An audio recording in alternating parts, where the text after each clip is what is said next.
Welcome to an all-virtual Transforming Transportation 2022 conference. My name is Femi Oke. I will be your event moderator for the next 2 days, and we have 2 packed days when we are focused on climate mobility for a sustainable recovery. If you're on the World Bank Live platform, welcome. It's good to see you. If you're on the Hop-In platform, you can have a little explore. I will guide you around some of the exciting areas that you will be able to delve into over the next 2 days. But most importantly, whatever platform you're on, the chat section is live. You can chat your comments, your questions, and they will miraculously get back to me, and I'll be able to wrap them into our 2-day event. Just remember, whatever you chat will be seen publicly. So, in terms of interpretation, we have English, French, and Spanish. That's for pretty much all of the conference. And then when we head to the Asia Pacific region, yes, we are going to the Asia Pacific region for the first time in the first time for Transforming Transportation's history. Then we will have English, Mandarin, and Russian. So, if you want to share this conversation that takes us beyond our platforms, you can do so on social media. Just use the hashtags TTDC2022. Easy. All right. So this conference is brought to you by the World Bank and also the World Resources Institute. They are the co-hosts with development support by FIA Foundation. We start officially with co-hosts' official remarks, welcoming remarks. So I'm going to say hello to Riccardo Puliti and also to Annie Dasgupta. Annie, over to you. Good to see you.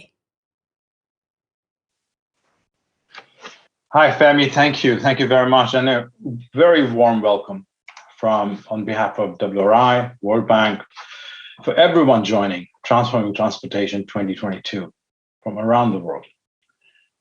This is the 19th year we're doing this together.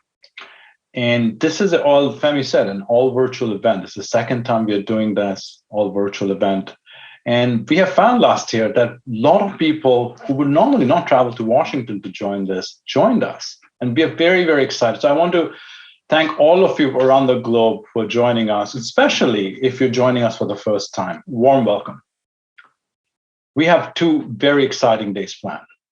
Inspired group of people. This morning, you will meet United States Secretary of Transportation, Pete Buttigieg, the COP26 President, Alok Sharma, Prime Minister of Egypt, the host of next COP, Mostafa Madbouly, and many other guests. I want to thank them very much for joining us. I really want to thank all of you to join this critical conversation. You know, we all know the science couldn't be clearer about what we as a community need to do for transportation. Transportation today accounts for 24% of direct CO2 emission, and about 17% of GHG emission. This is the fastest growing source of emission after industry. So we have lots to do. And to keep the science, the science of getting to 1.5 degree by 2050, we have to drop our emission in transportation. I say our because all of us in the community, all of you who have joined us, need to work together. 90% drop in the transport sector would we need by 2050. 90%, I repeat, and we need to get 50% drop in emission by 2030 to keep 1.5 degree alive. 8 years, that's 8 years. So if you have a kid that joined school this year or last year, they won't even graduate from high school in 8 years. That's how short 8 years is. So this is why this conversation, the next 2 days, is so critical. But I want to start with a bright spot. The bright spot is the booming electric car market. So let's look at that. Let's look at the bright spot in our sector. And what is happening, that the best thing that's happening is that consumers embracing. We were all worried, people will be worried about range anxiety, not buy electric cars. And that's not true. It's the 12 million passengers electric cars right now in the world, 12 million. Battery prices continue to fall. There are 500 EV models available, electric vehicle models available right now. Sony, famous for Walkman, I don't know how many of you remember Walkman, but Sony is going to make electric cars. So that's how wide this market is. There are 5.6 million units were sold in 2021, 83% higher than 2020, 168% higher than 2019. There are $244 billion. That's the size of the market. So this is all good things going on. In the United States, the most popular vehicle is a small truck called F-150 by Ford. I'm not at all encouraging anyone to buy a truck, but it happens to be the most popular truck. Ford is going to introduce an electric version of Ford 150 very soon. They have more bookings for the car they've ever seen before, I think 200,000. And most interestingly, I heard from Ford executives that they will price that car maybe $1,000 cheaper than the base model of the gasoline version. Think about that. 2022, we have price parity between an electric vehicle and gasoline vehicle, something we didn't think will happen until 2027 or 2028. This is what's happening. This is all very good. This was very much the conversation in COP in Glasgow. You'll have Alok Sharma, president of COP, speaking in a few minutes. You will hear from him how much progress was made. And it's not only the industry. Governments are getting on board. 45 governments in total are targeting phasing out internal combustion engines. 18 of the national government, 27 regional and municipal government.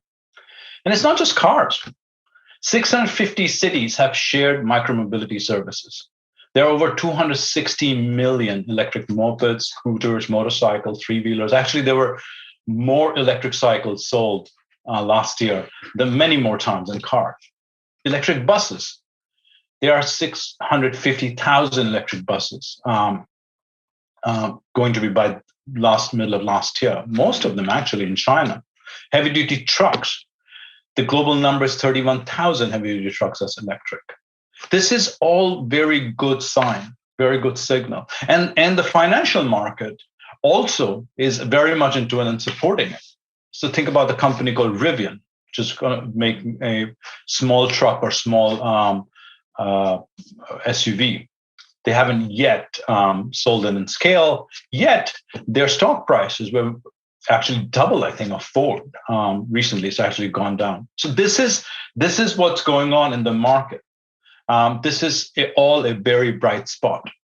But despite the euphoria in the market and all these number of vehicles, one thing we have to remember, there are about 12 million vehicles, electric vehicles in the world today, 12 million, which is 1% of the total fleet. 1%, so 1.2 billion vehicles in the world today, that's 1%. If you wanted to meet the Paris-aligned goal, that average EV market share has to grow by 30% of all fleet by 2030, from 1% to 30%, and 92.5% by 2050. So that's where EVs needs to get to from 1%. So we are just beginning the EV revolution, and we have to do everything possible to expand the revolution, not only by manufacturing at scale, but also putting in charging infrastructure. So this becomes the investment. Secretary Buttigieg will talk about, I hope, because he's doing a lot on charging infrastructure. Electrification cannot, only electrification cannot. It can get us far, but it cannot get us to 90% reduction that we need to meet 1.5 degree goal. We have to fundamentally shift how we move, how we move around in our cities, in our countries, because think about it for a minute. There's 1.2 billion cars, as I said. By 2050, if predictions are right, it'll be 2 billion cars in the world. There'll be 60% increase of emission if that happens. Even if all those cars were electric, imagine the steel, the batteries, the resources we would need. It would not be, the science shows it wouldn't be possible to meet the Paris alignment goal of reducing carbon and being close to 1.5 degrees. So the real question for us, for all of our community and for the next 2 days, is can we use this energy, this absolute bright spot that is in the EV industry right now, and use it to spread it, to make the whole and decarbonize our whole sector, the transport sector, that's much needed. That is really the question. This is to create tomorrow's transport system. Can we build on this momentum and reach higher and get to three things that needs to happen? We need to reduce the need to move, so more compact cities. We need to get people out of cars, so have policies that discourages cars, and build public transport system that actually provides alternative modes. And then, more importantly, build cities where cycling and walking becomes a much more dominant form of transportation. So we know these solutions. We know what to do. The question is, can we use this momentum to put them in place? We did a research in WRI that as you can imagine, the world demand for mobility is growing. From now till 2030, we need to reduce the demand for light-duty vehicles or cars anywhere from 4 to 14%. So that is what, think about India, for example, or China, where the demands of vehicles are growing. We actually have to reduce it by 14%. In TUMI, our partners also show that just 10% modal shift in a city of getting from cars to other modes of transportation actually can reduce 4% CO2 emission and lifestyle. So that's it. The evidence there is absolutely there, but it is not happening. So for example, all the countries that came to Glasgow with their plans to reduce carbon emission, called NDCs, the national plans, only 32% of countries actually had anything connected to mode shift and demand management transportation. So this is what we need to see, that how can we help countries put in policies that is going to shift how we move and also decarbonize the mobility, make our public transportation better, decarbonize our public transportation, making walking, biking better. So what does it mean we need to do? We need to build high quality networks of walking, cycling, and public transport with strong support from national and local government. And we saw that walking and cycling did a lot during COVID lockdown. You saw cities from Paris, Milan, all the way to Bogota really investing in building networks for walking and biking. Government also must ensure that funds for necessary large urban highways, infrastructure, that would increase traffic actually shifts to this mode. Again, I'm hoping Secretary Buttigieg talks exactly about that, because in a recent speech he gave, I saw he mentioned exactly that point. We also need better policy on the demand side, like scaling congestion pricing, better parking policy, linking more compact built cities to making it more accessible and walkable so people don't have to get into a car. This is the systems approach we need. And my argument is that I think the electric mobility boom actually allows us the momentum to build this systemic thinking in public transport, in transportation in general. And better public transportation is also makes cities more equal, gets people to their jobs. Across Global South, about 50% of jobs are not available within 60 minutes of travel. So public transport gets us to people we actually need to get to. People can get to their jobs. 1.3 million people even today die of traffic accident. Making streets safer makes it walkable and bikeable that much more. I've spoken mostly about cities and public, about cars. This is also true of the same transformation of systemic transformation to take place in aviation, maritime industries, as we think about enhancing climate resilience and changing our emissions in this sector. As we look to COP27 going forward in Egypt, and we are very lucky to have the Prime Minister of Egypt with us, we are hoping the countries will come with much more stronger climate action. We are hoping that with your help, countries will have its mobility policy that actually looks at a modal shift that creates our economies more robust, more resilient, more importantly, more equal. Access to the mobility for all is as important for us as we reduce transportation emission. This is a real challenge. That's why we are gathering. I really want to wish all of you a fantastic 2 days of discussion. There's lots to do in our section, but the opportunity for us is immense. Thank you for being here. And Riccardo, over to you. Thank you, Femi, for the introduction. I'm honored to welcome all of you to this year's Transforming Transportation. For nearly 2 decades, this conference has become the top international platform to discuss challenges and solutions for the development of the transport sector. Thank you for joining. I'm so proud to continue the tradition of co-hosting this conference with our esteemed colleagues at the World Resources Institute's Rose Center for Sustainable Cities. I want to thank them for their continued partnership.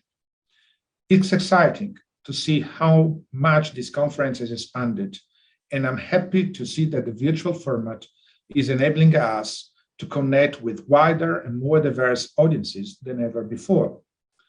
Although this is my first time attending Transforming Transportation as World Bank Infrastructure Vice President, I'm no stranger to the conference and the positive impact it has had on global knowledge exchange. It is known for generating and elevating solutions for some of the biggest challenges in the transport sector, especially what developing countries are facing today. This year, the theme of climate-centered mobility for sustainable recovery is particularly relevant.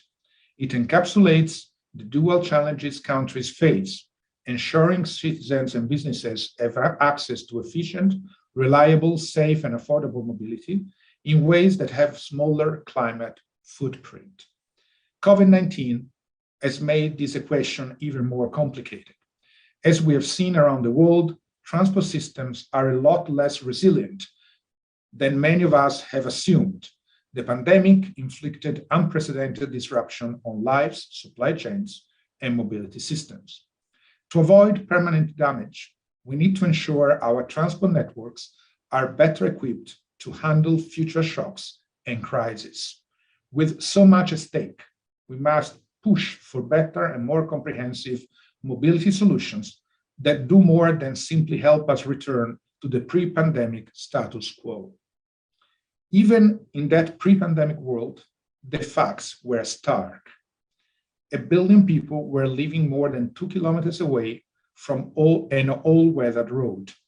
1 in 6 women globally avoided looking for jobs out of fear of harassment in transit.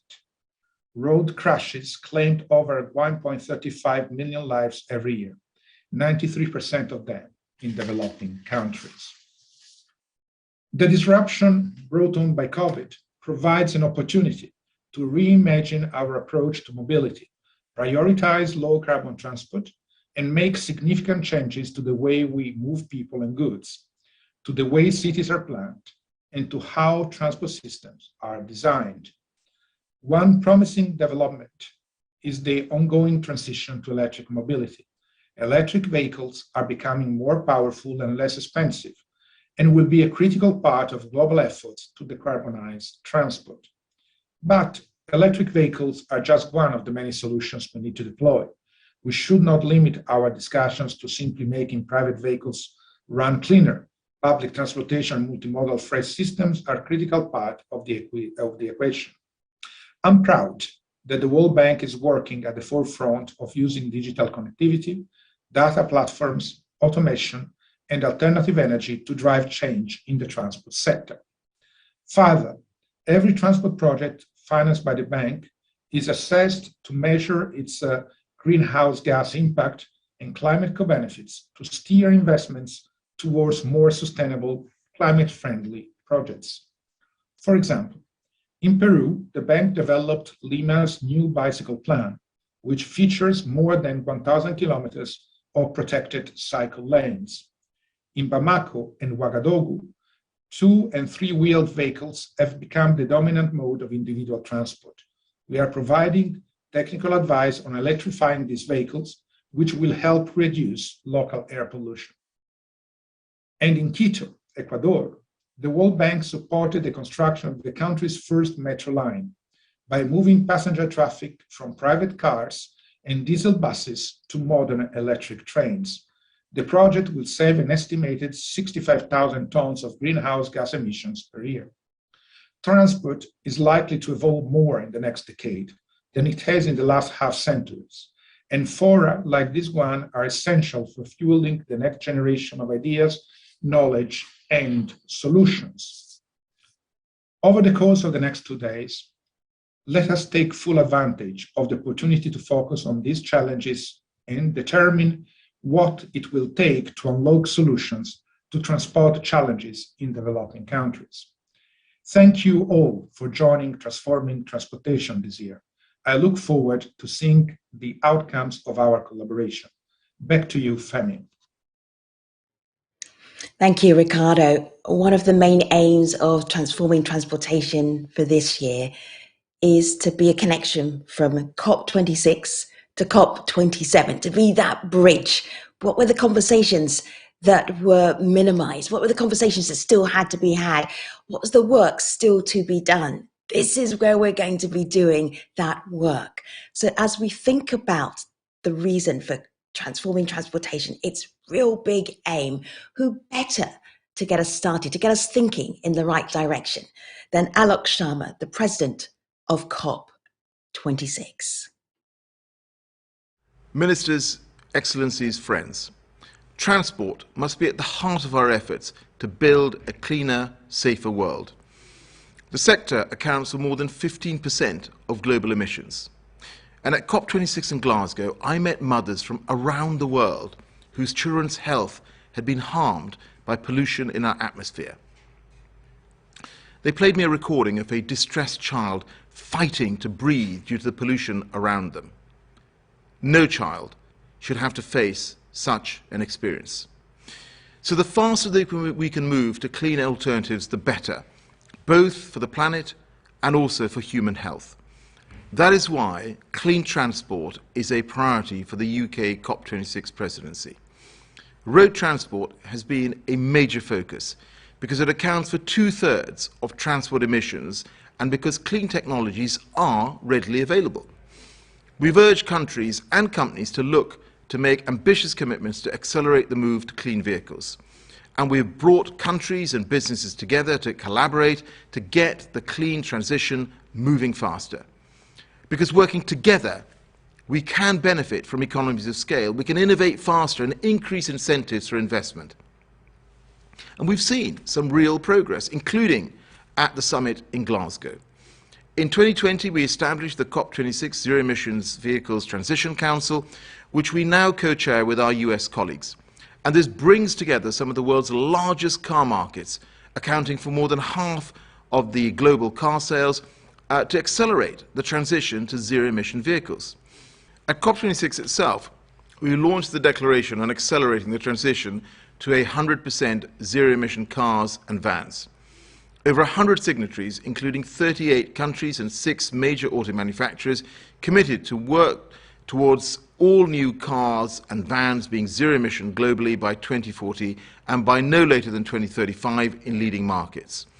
Now, manufacturers representing almost 1/3 of the global market have committed to zero emissions, up from near zero when we took on the COP presidency. In Glasgow, we also launched the Glasgow Breakthrough on Road Transport. Over 30 countries committed to work together to make zero-emission vehicles the new normal by making them accessible, affordable and sustainable in all regions by 2030. These achievements and the momentum we saw build across road transport in the run-up to Glasgow show clearly that the future of road transport is clean. Yet we must accelerate the pace of change to meet the goals of the Paris Agreement. So over our presidency year, we will continue to encourage countries and manufacturers to up their ambition, urging those that have not done so to commit to put an end to petrol and diesel. And we will focus on ensuring the promises made in Glasgow are honoured, because delivering on the COP26 outcome is our absolute priority for the UK presidency year, working closely with our Egyptian partners and supporting the holders of COP28, the UAE. And that includes delivering on the promises made in vital sectors like road transport. We will work with our partners through the COP26 Zero Emission Vehicles Declaration and the Breakthrough Agenda to turn commitments into action and to urge leaders to come forward with concrete proposals. We will also work through the platforms such as the Zero Emission Vehicles Transition Council, and this year, alongside issues such as charging infrastructure and heavy-duty vehicles, the Council will focus on supporting an equitable global transition. Because it is vital that in the move to clean transport, no country or community is left behind.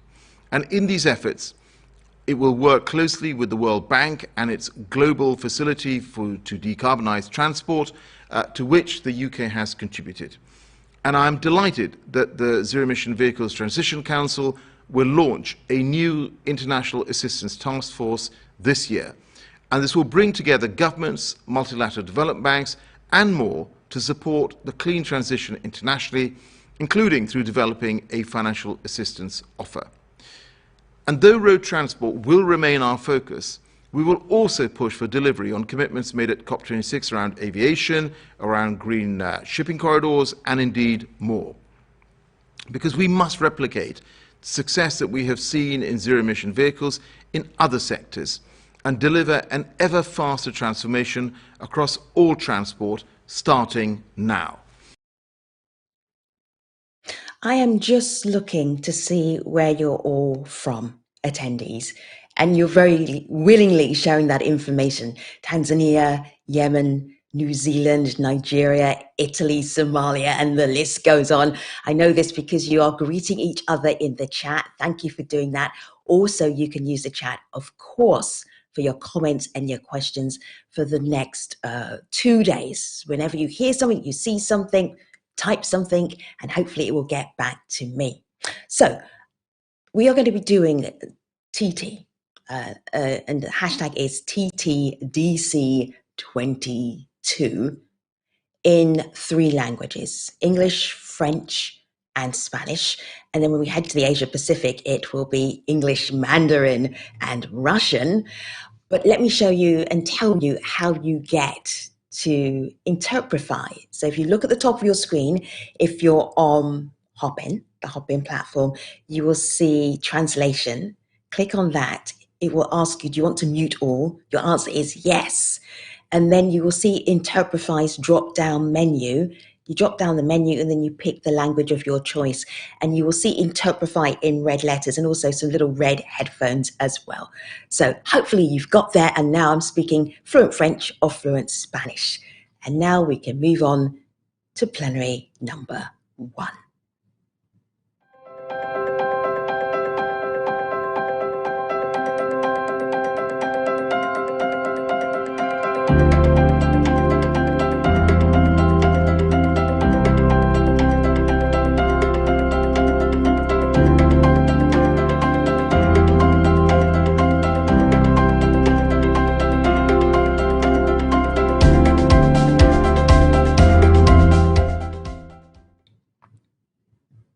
Just trying to gauge how high level this panel is. I suppose this is a normal high level, and then our panel is going to be right up here.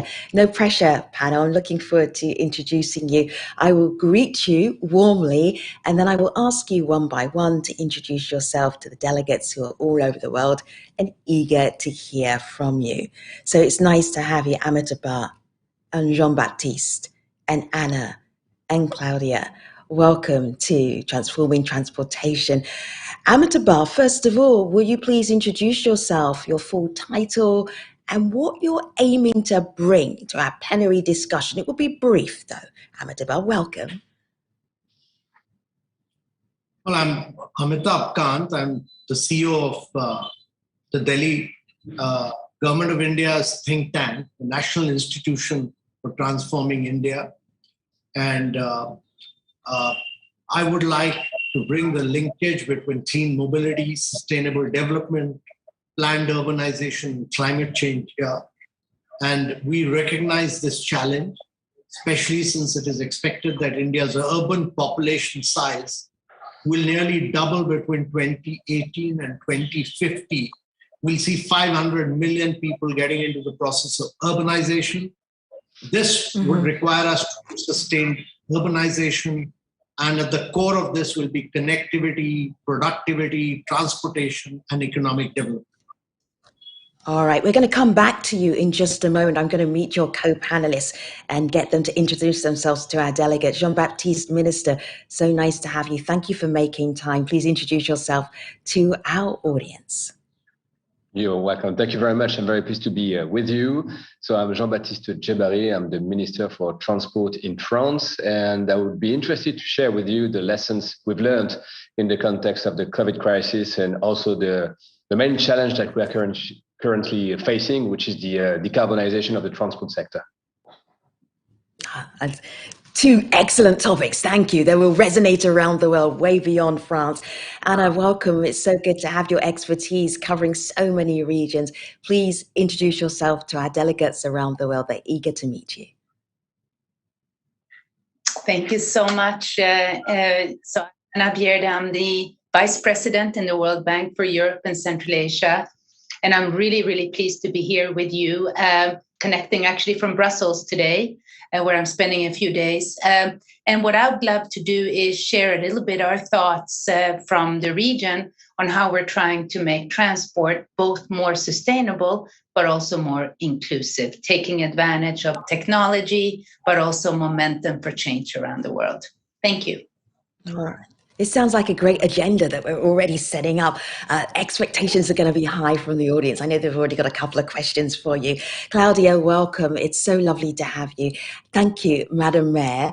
Please introduce yourself and just briefly in a line, tell us, what are you aiming to bring to the table in our plenary discussion? Voy a hablar en español, si me lo permiten. Muchas gracias por la invitación. Soy jefa de gobierno.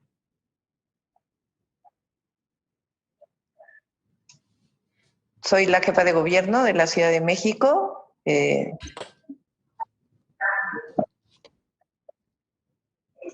Y gusto de poder compartir con ustedes tanto lo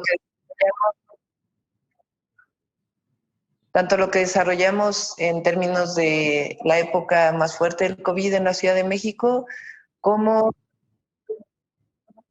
vamos movilidad integrada, lo que ha significado una serie de proyectos para llevar el mejor transporte a las comunidades que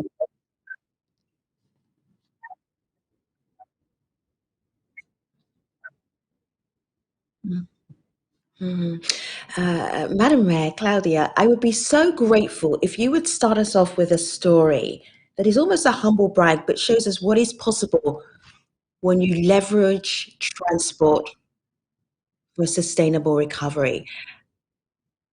So when I say cable bus to you, what's the story that you're going to tell us? Dos líneas de teleférico, las dos más grandes del mundo, que llevan cerca de 70,000 personas de las zonas más altas.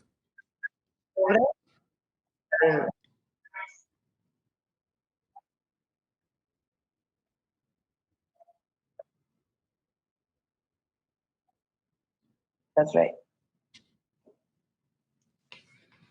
And why does that fit into the sustainable recovery theme that we're looking at? Because it has transformed transportation for certain parts of the population who wouldn't be able to travel in a way that's so smooth, so easy, that's so fast.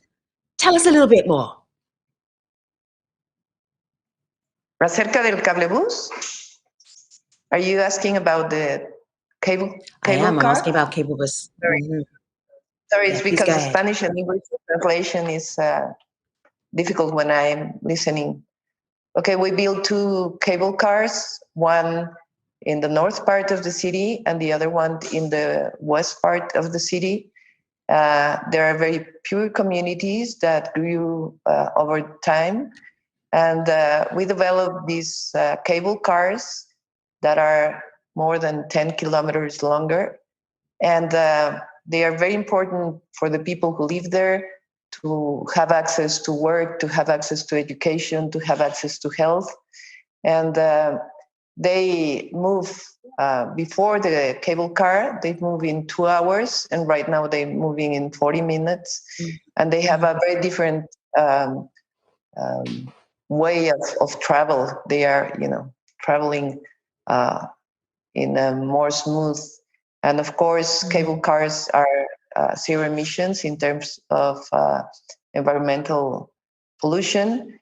And they were developed building our own cable car company as Mexico City.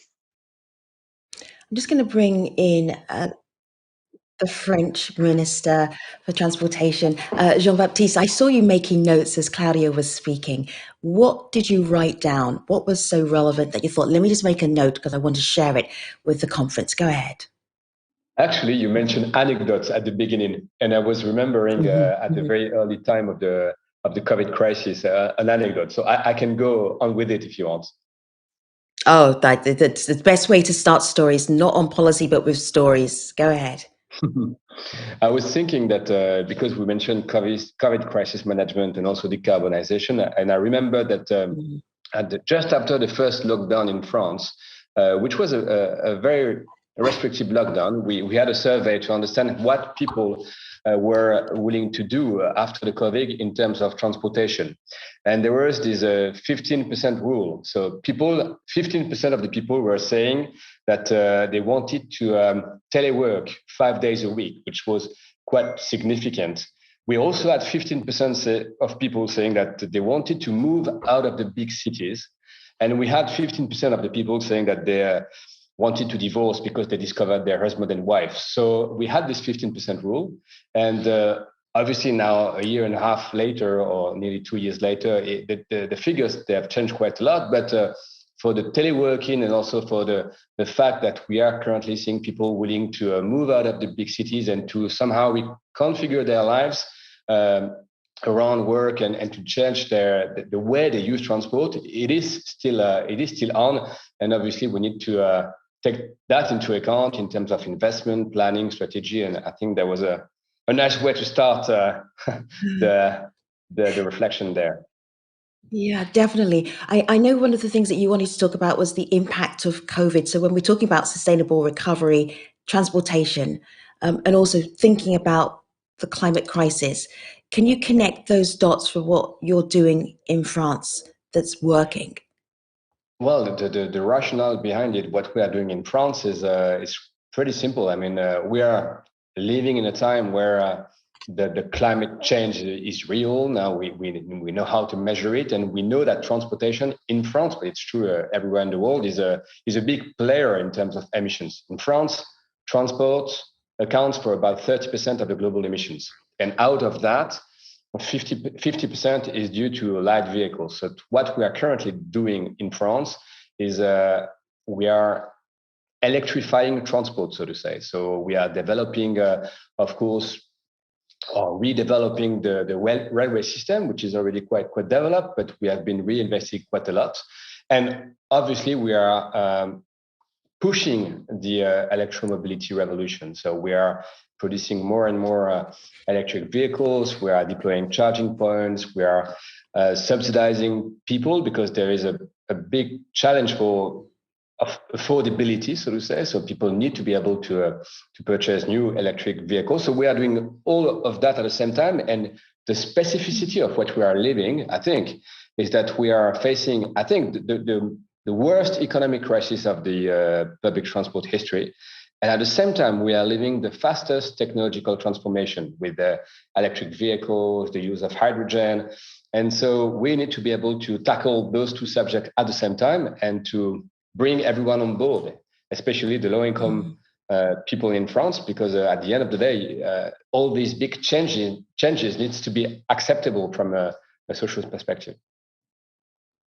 And I'm just listening to Jean-Baptiste here, and he's talking really about the complexity of what needs to be done and all the facets that you need to factor into developing sustainable transport and then leverage that transport for the future. Inclusion for you is something that is so important. I want you to talk to some of our other panelists about that. But can you tell us how you think of this leveraging transportation theme and inclusion being in there, that inclusion being important, particularly when we're talking about gender? Thank you so much, Femi, and really nice to be here with the panelists again, and a great question, really. So, when I think about transport and mobility, I automatically think about two issues which are at the heart of development, and through two issues that we at the World Bank are really concerned with, and that is sustainability and inclusion. And in many ways, when you think about the transport sector, you have to put it into the context of both. First of all, as Minister of Transport of France said, transport is a major contributor to greenhouse gas emissions. It's actually on average globally around 20%, which also I learned is the French number, which is interesting. But it's also because we are living in a world where transport actually still leaves many people behind and many people underserved.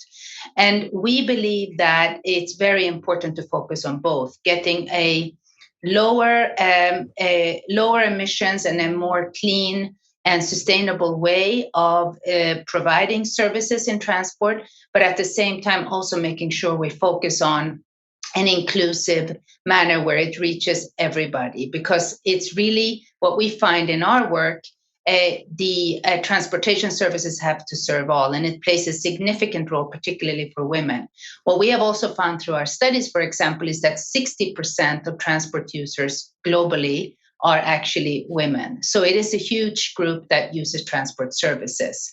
And why we are so concerned about the exclusion of women in the transport services is because we worry about issues such as female labor force participation. And we know that transport has a significant and major role to play in women accessing work. But we also worry about transport because we also know from surveys that we do that women often feel uncomfortable using the transport services because they are worried for their safety. So just to give you a little bit of a sense, we did a study not too long ago in our region that found some really compelling feedback from women. And I just wanted to share them with you because I thought it was interesting. So this is looking at a public transport system in one of our countries in the region. 1 out of 20 women are worried about using transport systems because they are exposed to or have been exposed to sexual harassment. Over 50% of women would skip a cultural event or a social gathering because they don't feel safe on the public transport system.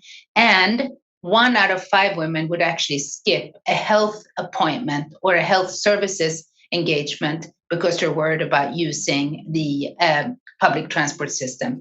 And I think these numbers are compelling, both the economic rationale, which is accessing work, accessing markets, but also the inclusion of women in the social sphere of society, which based on our studies and our surveys shows that we have a long way to go. That's why we worry about the inclusion agenda. Amitabh, I just want to bring you in because I want to hear the perspective from India. When you were talking about challenges because an urban population was growing, how are you preparing for that? What are you doing right now for that? So, when the Western world urbanized, when America and Europe urbanized, cities were made for cars and not for people. And therefore, if you look at the United States, for instance, there are over 850 cars per 1,000 people. But in India, this is just about 25 cars per people. Most of the people use 2-wheelers and 3-wheelers. And therefore, there's a huge opportunity to replace this gap with public transport and facilitate mobility which is clean, shared, and connected. And therefore, public transportation is really going to be the key. And to my mind, it's the urban form which is very critical. It's not just transportation, but the urban form of urbanization that you do, the master planning that you do. And that is where transit-oriented development is very critical. This really is the future of urbanization in India. So planned development, along with the node of a rapid transport network, has multifold benefit. It reduces the number of cars. It increases walkability and bikeability. It brings people and offices closer to each other through compact and vertical development. And this is all linked to agglomeration of economies and productivity. And therefore, my view is that India is still at the beginning of its urbanization. India is going to see 500 million people get into the process of urbanization. It has very low usage of vehicle. And therefore, it does not have legacy issues unlike the Western world. And it can make a much more smoother transition towards good, sound, sustainable urbanization, and a urbanization which is based on transit-oriented development. Simultaneously, we've pushed for multimodal integration, we've pushed for regional rapid transit systems, and we've pushed in a very big way for electric vehicles, and we plan to ensure that 100% of our two-wheelers and three-wheelers, which is very critical, go electric and connected. And we are seeing a huge technological leapfrogging in India. We are ensuring that all this goes 100% electric by 2025. Claudia, I'm just thinking, I like the little horn in the background. It's so appropriate when we're talking about transport. Claudia, I'm just thinking here about the opportunities that a COVID pandemic opened up, which almost feels counterintuitive, but it's definitely changed the way we look at transport. For instance, bike lanes were introduced to Mexico City. Can you tell us about that experience? Because you worked fast for that to happen. Yes, in the main street of the city that crosses from north to south, it's called Insurgentes. Long time ago, we developed the Metrobus, which is a corridor that goes from north to south in the city. So during the pandemic, what we decided to develop is a special path for bicycles. And it was very important. And right now we're developing that to be a permanent for time. So we're going to have in Insurgentes the public transportation in Metrobus, and we're going to have the special line for bicycles. And there are going to be only 2 lines for private cars. So this is very important because we're moving. I agree that we have to put most of our efforts in public transportation and also in non-motorized way of moving, like bicycles. So we're doing that right now in Insurgentes. And during these 3 years that I've been in office, we have built more bike lanes that, in the whole history, it's around 200 kilometers of bikes lanes in the city. And we are also developing, and this is very important, I think, a new way of electrification of public transportation. So we're putting most of our efforts in trolleys. Most of the cities are moving to electric buses, and we are building special lanes for trolleys, which means longer life of buses, of the trolleys, in comparison to buses. And also, they are part of a city company, that it's a public company, and they are less expensive than other kind of transportation. So it's, a big picture. We have bicycles, we have electrification. We also are developing one card for all the transport in the city, metro, trolleys, buses, everything. And this is going to give us the opportunity to connect most of public transportation in the city. So in Mexico City, 75% of people move in public transportation. So we're putting most of our efforts in public transportation. All right. I have 4 plenary speakers who are all experts in their field. I'm going to open up. I've got so many questions from you, from our delegates around the world. So I have them stashed.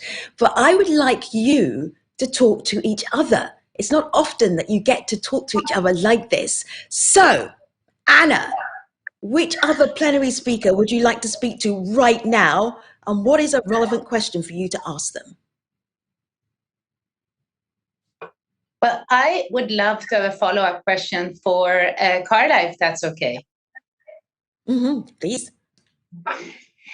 So, Carla, I'm intrigued by your investment in bike lanes, and congratulations for the achievement in a short period of time. And the question is this: is it difficult to get people to shift away from more traditional and let's say car-based or vehicle-based ways of transporting themselves to actually pick up and adjust to using the bike? Because usually you see people who are very much into biking, might be a small but very committed group. Are you seeing a great pickup in the interest for biking now, as you have invested in the ability to bike by the population in Mexico? I think it's a good question, especially for these lines that are in the center of the city. People are moving, especially young people, from cars to bikes. So this is very important. We have developed a more comprehensive system of bike rentals in the city that you can use also the same card that you can use for any other way of transport. And I think people is going to move, especially young people, if they know that they can move rapidly by bike than they do by private cars. And also you have the other part that it's public transportation. So it's not just, moving from private cars to bicycle, but what I think is important, again, is to put public transportation and non-motorized transportation in a whole system where you can move from the north part, the south part of the city, west or east, in a way that it's rapidly than when you use the private car, and also more secure. That's another thing that we have developed. We have put in most of the public transportation a GPS and a camera to reduce insecurity in public transportation. Jean-Baptiste, if I all just of your co-panelists. Oh, yeah, please go. No, go, I just go wanted. ahead, Anna, I go just ahead. wanted to say how much I actually agree with Carla's point on the importance on the public transport system. We find in Europe and Central Asia, where I work, that it's very important to invest because it does two things. It reaches a lot of people. So we find it's a very effective way of offering transport services, but it also can help cities in many ways reduce fragmentation among options and also bring a formality from informal solutions that are not regulated to a more formal solution. But I also very much like the focus on the bike lanes, and it's something that I will take away with me from this panel discussion. Thank you. You're welcome. Great question. Jean-Baptiste, all of your fellow co-panelists are telling me how well everything is going. You know the challenges that happen behind the scenes. Bearing that in mind, what question do you have for one of your co-panelists? Maybe I would like to ask my colleague from India about the use of hydrogen in trains, because what's happening in France at the moment regarding our network, which is less widespread than the Indian railway system, is that we have about 45% of the network which is non-electrified. So we think that hydrogen train could be a very interesting for our future. So I was wondering, in the context of India and its vastness, so to say, what is the current ongoing reflection regarding the use of hydrogen in trains? So wonderful question. Let me first say that we feel that green hydrogen is the future of long-distance transportation. India has very, very ambitious plans of converting its railway systems, converting its long-distance transportation, as well as focus on fertilizer, refineries, and steel manufacturing for green hydrogen, because we've done a huge amount on renewables.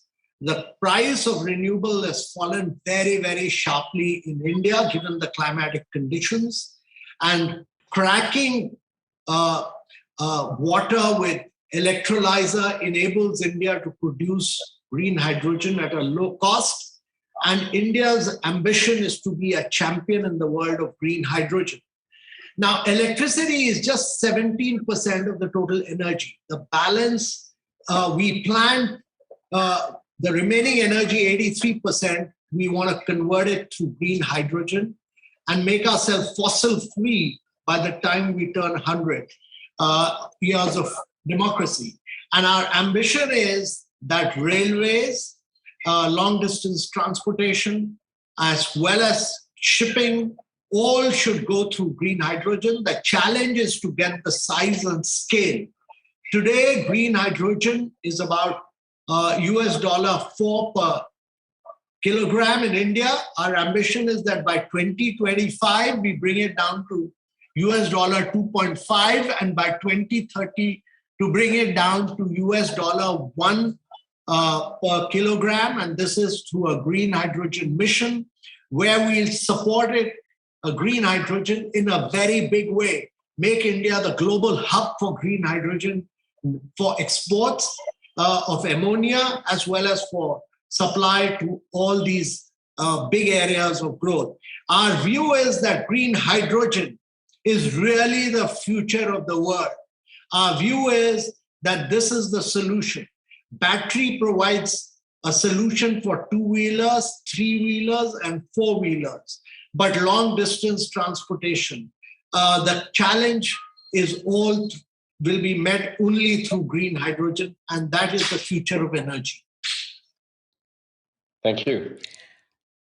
I have a tough question that is just a single sentence from one of our many people who are watching right now. All right, so I'm going to ask you, Jean-Baptiste, and Claudia, and Anna, and Amitabh, you have to be honest, okay? You cannot fib, you cannot spin.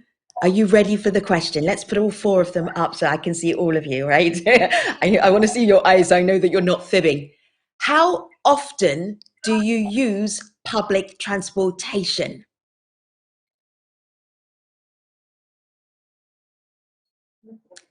Claudia? That's a good question. I It's started, a great question. moving in metro. Mm-hmm. Yeah, go ahead. I have to be honest. In the last year, I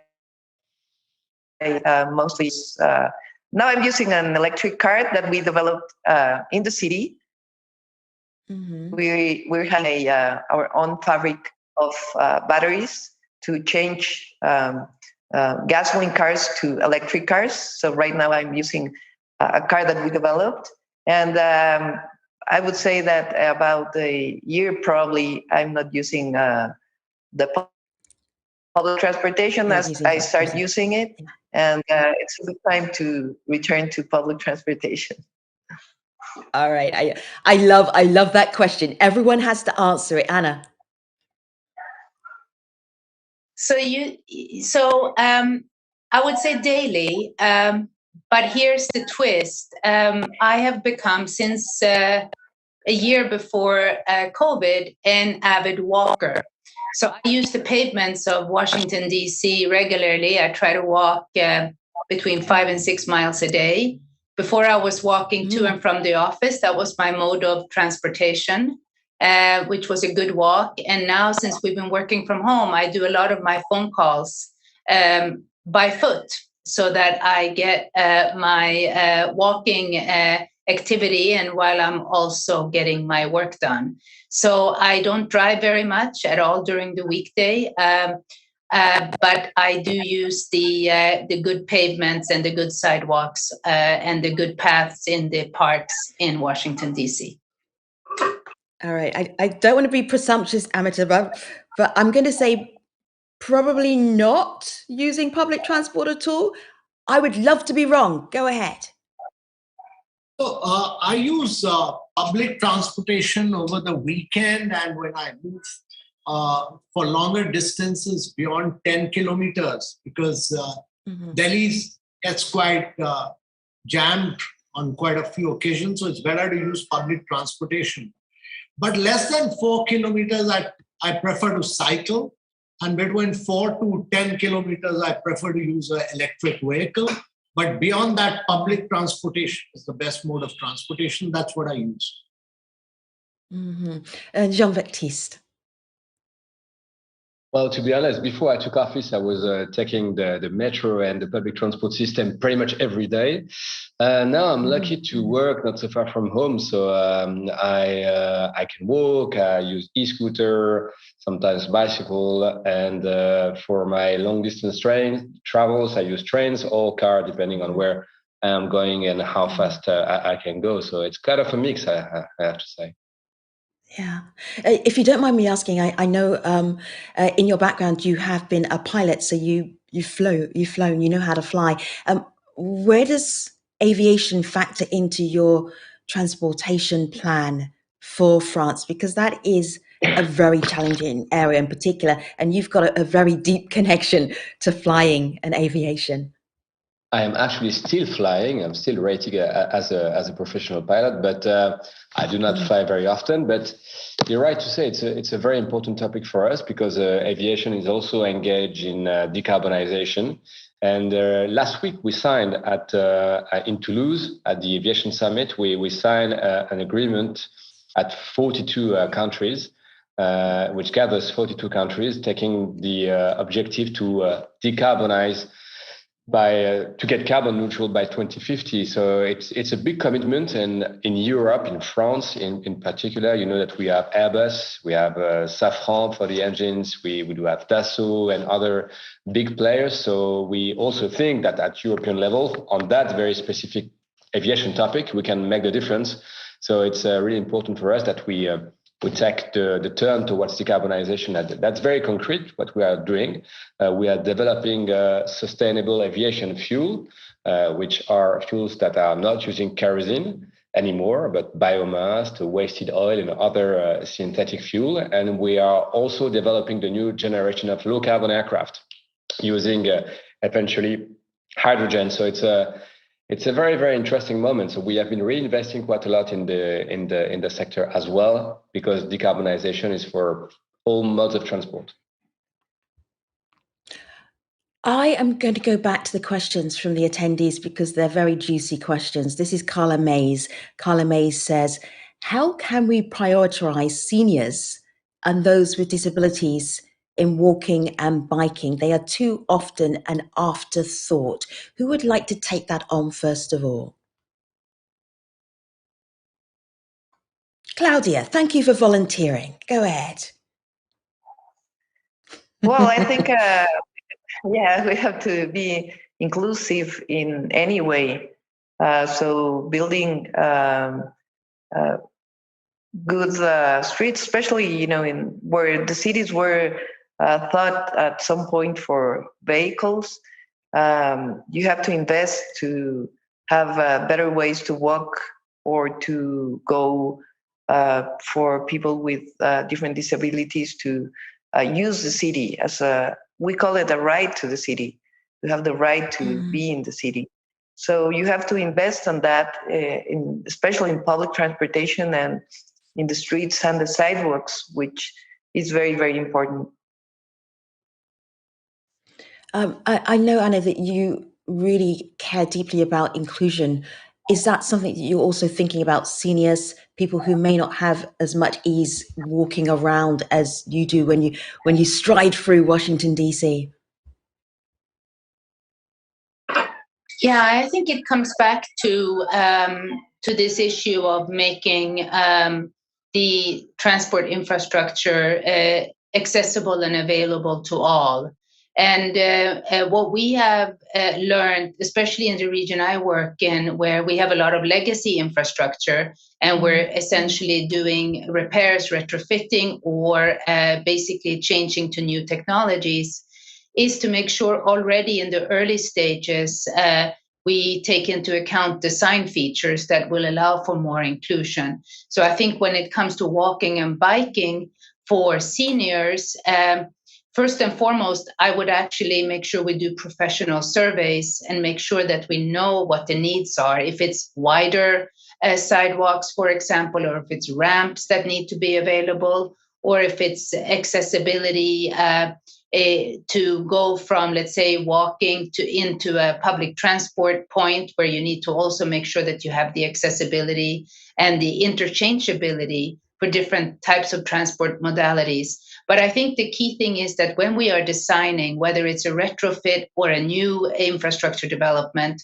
already at the design stage, we take into account by thorough assessment surveys and also listening to feedback from the users of what matters and what makes a difference for them. So I think it's very important to get it right from the beginning. It's much easier and it's much cheaper than trying to change it later.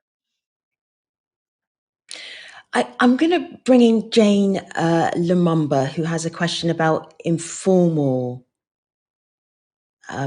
living situations, and she's couching it in the region of Africa. But I think, Amitabh, this is something that you may also be able to appreciate and be able to weigh in on.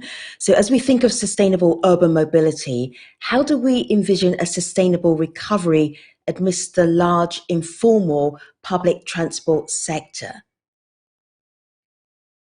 So that's a very, very important question, because inclusivity, to my mind, is a function of public transportation. It's your ability to ensure that public transportation reaches the last mile. And this is possible if you have an urban form, and I'm stressing this again, urban form is critical. Urban form must be that cities must develop on public transportation systems. Cities should not grow and develop based on the requirement of cars, but on public transportation system. The minute you do this, you will ensure that public transportation, a bus rapid transport system or a mass rapid transport system will reach the last mile and will ensure the sustainable development of cities. And that is, to my mind, the key to inclusivity. And therefore, our belief is that a lesson which India has learned is that as it begins its process of very rapid urbanization in the coming 5 decades, that cities must grow and evolve on the back of both bus rapid transport system and mass rapid transport system. And that is the only way to ensure that each one of us are able to travel within the city and beyond the city through public transportation system. The other point I want to make is that technology will disrupt in a very major way. And the cost of battery is going to fall very rapidly. It's fallen from $1,100 per kilowatt hour to less than about $130 per kilowatt hour. And we envisage that in the next 3 years, it will come down to as low as about $80 per kilowatt hour, which will make electric vehicles much cheaper than combustion vehicles. So 2-wheelers, 3-wheelers, 4-wheelers must all go electric in the next 4 to 5 years. 5 years should be the period of transition to electric vehicle, and long distance transportation should all move towards green hydrogen. And that is really the key. Now, this rapid level of transition is possible if organizations like World Bank are able to ensure that the cost of finance for electric vehicles is brought down. They are able to ensure that there is a comprehensive solution to ease finance for the uptake of electric vehicles.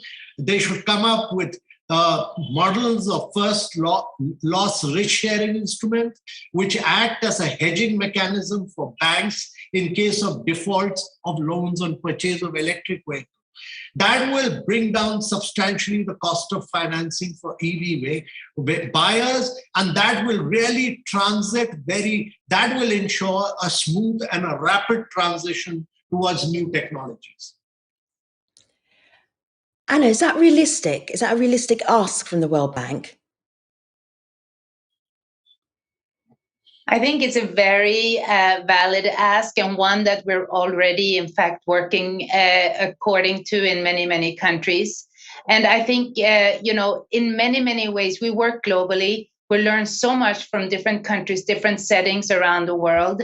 But I would actually absolutely agree that, and this panel has talked about it, hydrogen is really an interesting a resource for the future, and batteries are also a very interesting solution for the future. And when we see cost curves, the way the battery cost curve was just described to fall, it opens up opportunities in so many countries, in so many settings, both big and small. And that's what's very exciting. And I absolutely agree. The World Bank is there to help look at alternatives that are most economical, but also have most impact and can deliver the most development outcomes at scale. So we are very excited when we see what we call new technology become more available, more mainstream, because the costs are going down. I want to talk to all of you guests about commitments and actions, because to get to the 2030 agenda, we actually have less than 10 years. We don't even have 10 years. People sort of round it up to 10 years. It's less than that. It's critical to be on time for that development agenda. So Amitabh, you said these vehicles must be electrified in the next 3-4 years. There's a difference between must be and will be. What's that gap? And I'm going to ask all of you that commitment gap between your plans and what will actually happen. Yeah, India is a very large country. It's bigger than 26 countries of Europe. And therefore, we are driving the electric future, which is being driven by, federal polity by the states. So 27 of our states have moved ahead in formulating policies, and about 20 of them have notified electric vehicle policies. 2- and 3-wheeler electrification has been very rapid and fast, but to my mind, electric buses are the real low-hanging fruit of the transport market in India. We've just floated a record global tender of 5,500 plus electric buses for 9 cities. And e-buses are the future, and the key lies in bringing parity between combustion engine and electric buses. We are pursuing this very aggressively and assisting states, and we are very confident that in 5 years' time, we will make sure that electric vehicles are cheaper than combustion vehicles in India by sheer size and scale of the Indian market. Commitments, Jean-Baptiste, plans and actually actions. Yeah. That's the good question. I mean, are we really serious about it? And I'll take one example. We were saying in France, but I see the other colleagues are taking the same way. We are electrifying transport. And just to give you a figure, in France at the moment, so we are developing EVs and using hydrogen for trains and buses and big buses. That is to say that in 2035, we would need four times more electricity compared to now for transportation purposes. By 2050, we will need 15 times more electricity. So if we are serious in France about decarbonization of transport, we need to make sure that we are able to produce green electricity to that extent, which is obviously an unprecedented move. So that's why the president of France has announced a few days back that we will reinvest in the nuclear power plant system. But what I'm saying is what we are doing is unprecedented. It's very significant. It's quite complex. And if we want to make sure that we hit a 2030 milestone and then 2050 carbon neutral milestone, we need to make sure that the actions that we are currently taking are according to the step and the gigantic step we need to make. Mm-hmm. Claudia, just before I ask you about commitments, I have a question from Melissa Gutierrez. Melissa Gutierrez says, I really would like to hear about pedestrian mobility, because in Mexico City, and like many high populated cities, just the privileged neighborhoods have proper sidewalks and pedestrian crosswalks. I think it would be a very basic base for any kind of transportation. walkability? I will put both questions together. I think, of course, environment and electrification, EV are, a goal for every country. But I think if we return to the basics of sustainable development, we need to think again in environment and economic development, and of course, social inequalities. And this is very important in cities like Mexico City or other cities. We have to think not only in terms of how we're going to move from internal combustion gasoline or diesel to electrification, but we have to think also how to develop public transportation, how to develop best places to live in every part of the city. And in this sense, we have developed what we call streets for women that are more illuminated and bigger sidewalks. And in many parts of the city, especially where we have more violence part of the city. But in terms of what we have to think future, I think is not only EV, of course, climate change. It's a goal to reduce greenhouse gas emissions. It's a goal for every country. But we have to think we cannot forget about inequalities, and we cannot forget about the poorest people and the low-income people in our cities, in our countries. And in this sense, we have very much to do in terms, not only in terms of transportation, but to also bring rights, education, health, everything to the poorest parts of the cities and the country. In that sense, you're going to need less moving in from one to another. So I think integral policies that we have to develop, and we're trying to do that in Mexico City. And of course, for example, we have built many parks, longer parks in the poorest part of the city where they didn't have spaces for children, for families. So in that sense, I think to see the future in a sustainable development view, we have to return to the basics. Anna, this question of commitment about what we're saying, which sounds so positive, definitely in this space, and we will have many more positive conversations during transforming transportation, but the critical deadline, these next few years are so important for the 2030 agenda. Are you feeling that you are on track, that your organization is on track? So it is a bit daunting, you are right, especially as we're now 2022 and it's more like 8 years rather than a decade. But I think what we have talked about during this panel are all ingredients for success. So the way we look at it at the World Bank is, yes, to electrification of transport. It's really, really important. It also has a huge impact on air quality, which has huge impact on the health sector. Secondly, as we've talked about, the need to really invest in mass transport systems. And here we really need investment strategies that promote cities and promote mass transit orientation for reasons we've talked. It gets to a larger share of the population. It gets to the inclusion agenda, and it gets away from individual vehicles. And then thirdly, the inclusion agenda and building that in early on to get it right from the start.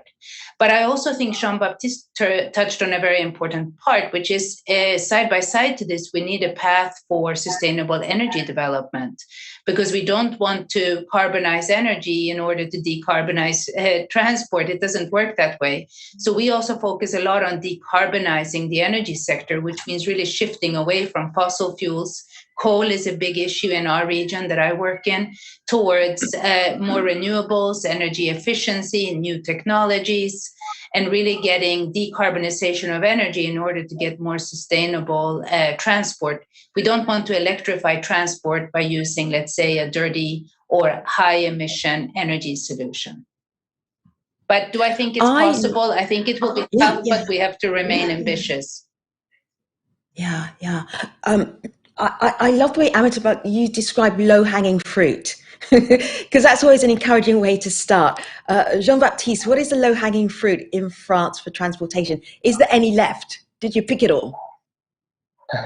I don't know. We are working on so many different innovation as well.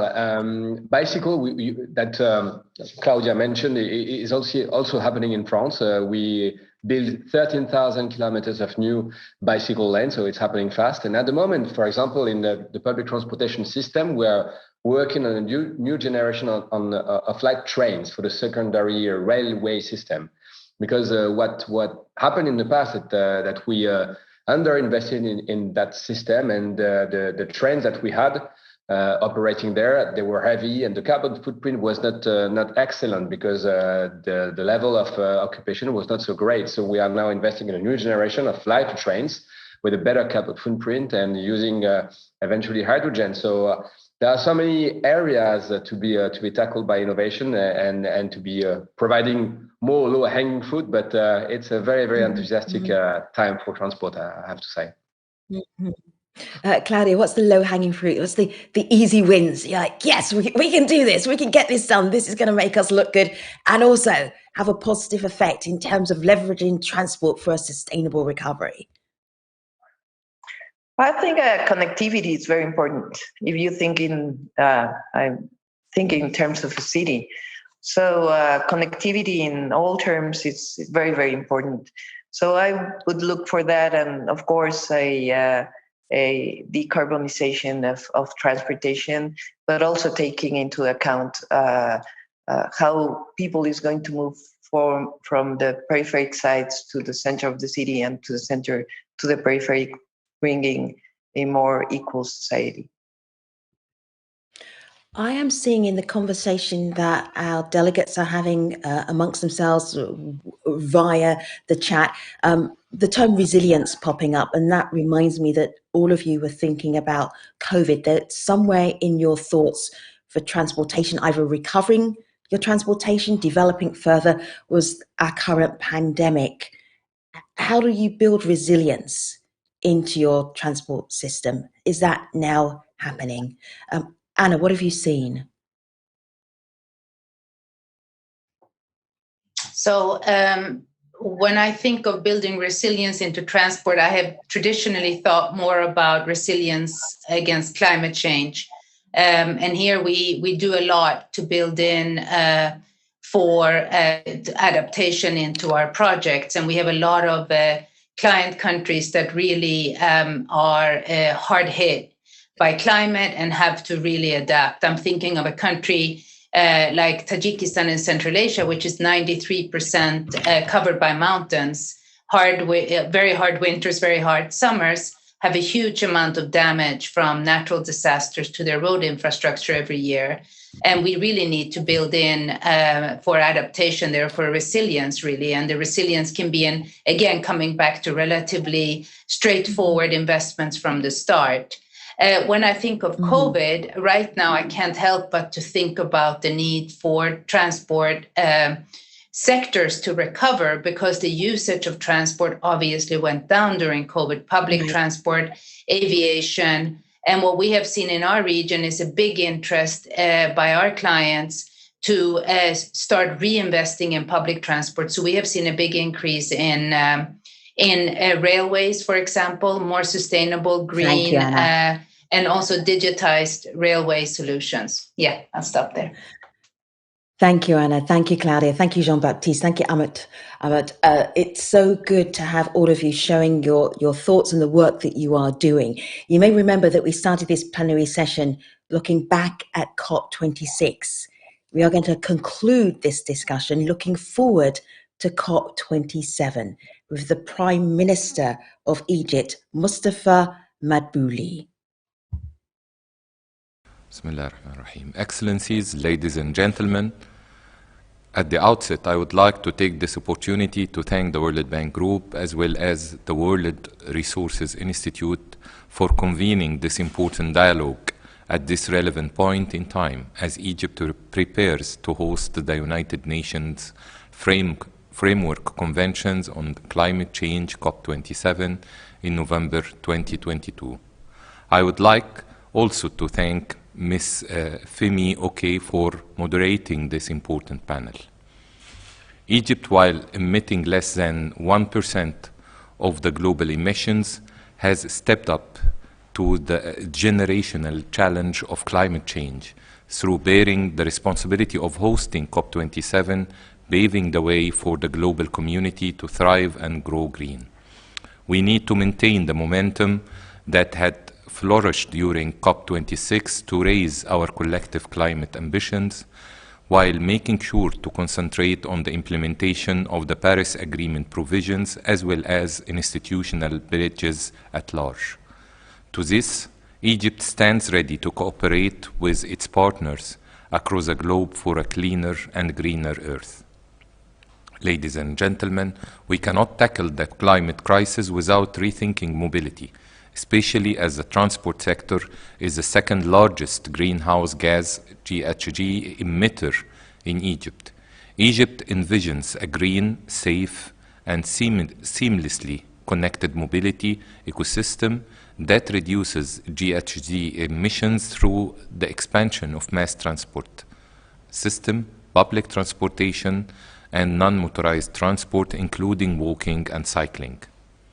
The recent years have witnessed the implementation of major climate change and mitigation efforts in Egypt that significantly reduces GHG emissions.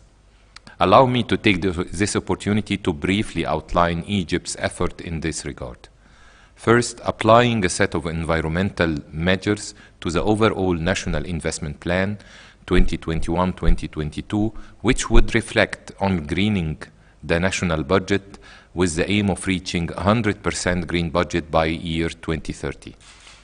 Second, issuing the first ever green sovereign bonds in the Middle East and North Africa worth $700 million to provide new and innovative tools to finance green projects in the areas of waste management, clean transport, renewable energy, among others.